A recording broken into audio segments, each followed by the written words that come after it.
The danger for the left now is to get caught up in critiques of those who are actually doing things, in which the people doing the critiquing will mistake their contribution for something useful.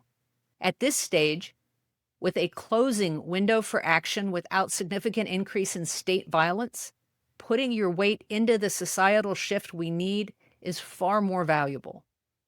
Much of that will take the form of small actions in your community, and that shift might be easier than you think. I saw this week that Professor Femi Tewo of Georgetown University mentioned a paper published in January in the journal Democratization. In that paper, Marina Nord led a group of authors at Sweden's University of Gothenburg and the University of Liverpool in the UK, and they looked at political U-turns, times that governments had rapidly switched direction between 1900 and 2023.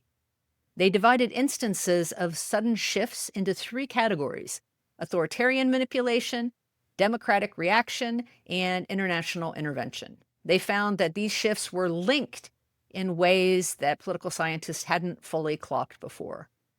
They wrote that more than half of all authoritarian shifts, autocratic episodes, turned into democratization shifts, and that in the last 30 years, that number was nearly three-fourths.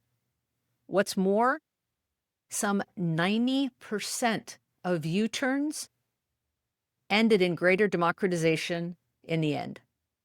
The authors wrote that a democratic breakdown does not necessarily prevent a return to democracy, especially if autocratization is halted and reversed relatively quickly.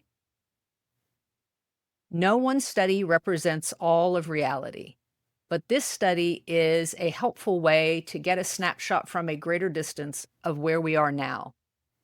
We are on a steep descent, but we can still take action to save democracy, and the odds are with us.